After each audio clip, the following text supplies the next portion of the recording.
नमो बुद्धाय। जैसा कि आप जानते हैं कि दीपदान महोत्सव हर साल कार्तिक अमावस्या को मनाया जाता है। यह पर भारत की सम्यक कल्चर का पैटर्न है। हालांकि कालांतर में जब ब्राह्मणवाद उभरने लगा तो दीपदान महोत्सव को उन लोगों ने काल्पनिक कहानियों से जोड़ना शुरू किया। फिर भी बात नहीं बनी तो इसका नाम बदलकर दिवाली या दीपावली कर दिया और इस तरह दीपदान महोत्सव बौद्ध मार्ग से शुरुआत होकर इतना व्यापक हुआ कि सभी ने इसे स्वीकार किया। जैन मार्ग के लिए यह शोक का दिन था क्योंकि इसी दिन भगवान महावीर का निर्वाण माना जाता है।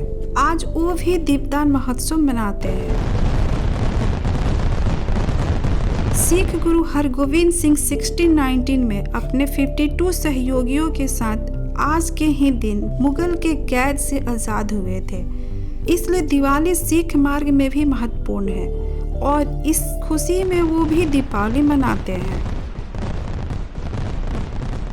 इस तरह से पूरा भारत दीपदान महोत्सव मनाता है। लेकिन यह सवाल सबके उत्सुकता का कारण बनती है, दीपदान महोत्सव की शुरुआत किसने की?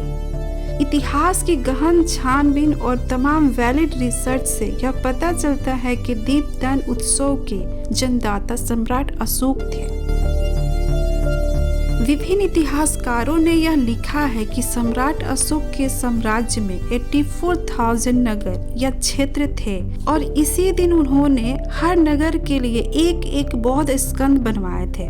बौद्ध स्कंद को बौद्ध स्तूप भी कहा जाता है। यह बात पूरी दुनिया जानती है कि पूरी दुनिया के इतिहास में सबसे बड़े शासक सम्राट अशोक हुए थे।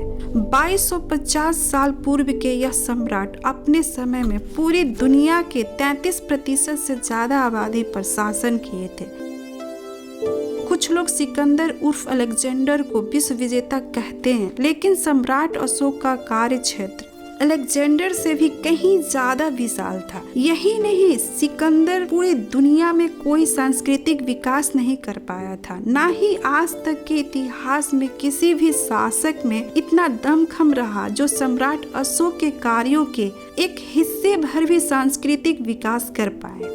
ऐसे महान सम्राट अशोक के द्वारा शुरू किए गए दीपदान महोत्सव जो हर स्तूप पर कम से कम एक दिया एक ही दिन, जिस दिन सबसे घनी रात होती है, कार्तिक अमावस्या पर जलाना, यह साबित करता है कि जम्मू द्वीप को दीपों के दान से हमेशा के लिए जिंदा करने की परंपरा को जिंदा कर गए थे।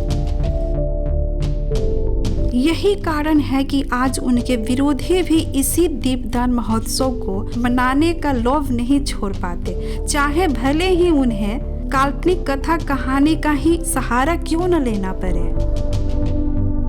अब जब बात काल्पनिक कथाओं की आ ही गई है तो ये सुन लीजिए, क्या ये कहानियां सही हो सकती है?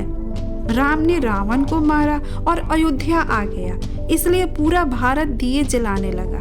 हालांकि ये काल्पनिक कहानी है, लेकिन दिए अयोध्या में जले या पूरे भारत में? राम अयोध्या के राजा थे या पूरे भारत के? क्या अयोध्या पूरे भारत की राजधानी थी जो राम के आने पर दिए जलाने लगी? राम जब रावण से युद्ध करने गए तो उनका साथ भारत के किसी भी राजा ने नहीं दिया। न जनता ने। जंगलों के बानर, भालू, जीव जंतुओं को लेकर युद्ध करने गए और घर लौटे तो पूरा भारत दिवाली मनाने लगा। लेकिन कैसे? इतिहास को सही से खंगाले तो 2700 साल पहले आज के अयोध्या में नगरीय जीवन भी नहीं था। इसका खुलासा खुद भारत के आर्कियोलॉजी डिपार्टमेंट ने किया है। यहाँ तक कि अयोध्या का पुराना नाम भी साकेत था और अयोध्या नाम भी काफी नया है। नए नाम अयोध्या ही वाल्मीकि रामायण में मिलता है। तो कुल मिलाकर यह कहानी पूरी तरह से काल्पनिक है और काफी बाद में लिखी गई है।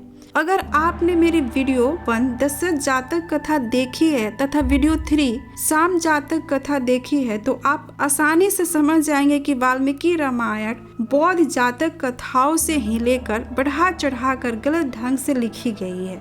जबकि दशरथ जातक कथा में राम जब 12 साल वनवास के बाद घर लौटते हैं तो कहीं भी दीप जलाने का कोई वर्णन नहीं मिलता है और राम किसी अयोध्या के नहीं बल्कि वाराणसी नगर के थे।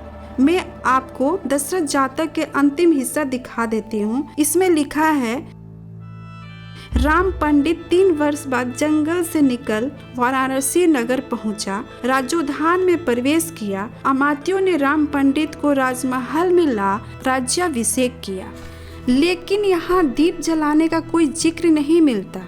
डिटेल्स के लिए आप मेरे चैनल पर वीडियो 1 दशरथ जातक कथा देखें। इसी तरह में और भी काल्पनिक कहानियां जैसे नरकासुर का वध कृष्ण द्वारा बताया गया है, जिसके कारण दीपदान महोत्सव मनाया जाता है। यह कहानी भी काल्पनिक है क्योंकि पूरे भारत के इतिहास में नरकासुर नाम का कोई राजा न हुआ, न ही उसका कोई सबूत है। यहाँ तक कि कृष्ण की कहानी भी घट जातक कथा से लेकर काफी बाद में लिखी गई है। आप मेरी वीडियो घट जातक कथा में इसके डिटेल्स देख सकते हैं। इन सारे संदर्भों से अब तक आप समझ गए होंगे कि दीपदान महोत्सव पूरा भारत मनाता तो है, लेकिन उसकी असल वजह उसे छुपाई गई है और काल्पनिक कहानी जानबूझकर परोसी गई है। मैं सैल्यूट करती हूँ सम्राट अशोक को, जिन्होंने भारत को दीपदान महोत्सव का त्योहार गिफ्ट दिया। दीपदान महोत्सव सम्यक कल्चर का एक अहम हिस्सा है। भगवान बुद्ध ने तो दीप शब्द का इस्तेमाल करते हुए अतो दीप भाव यानी अपना दीपक खुद बनो, और यही दीप उनके सबसे खास अनुयायी सम्राट अशोक ने दीपदान में बदलकर पूरे जम्मू द्वीप वासियों को हमेशा हमेशा के लिए उजाले का प्रतीक के रूप में जीवंत कर दिया गया। यही कारण है कि पूरे विश्व में आज जितने बौद्ध मार्गी देश हैं या जिन भी देशों में बौद्ध मार्गी हैं, वो सभी दीपदान महोत्सव में दिए जलाकर हर्षोल्लास मनाते हैं। आप सभी से अनुरोध है, अपने सम्यक कल्चर के इस पावन त्योहार पर दिए जलाकर सम्राट अशोक तथा बुद्ध को जरूर स्मरण करें। अगर आपको मेरी वीडियो पसंद आती है तो इसे लाइक तथा शेयर जरूर करें, जिससे पूरी जम्मू द्वीप वासियों तक हमारा सम्यक कल्चर पहुंच सके।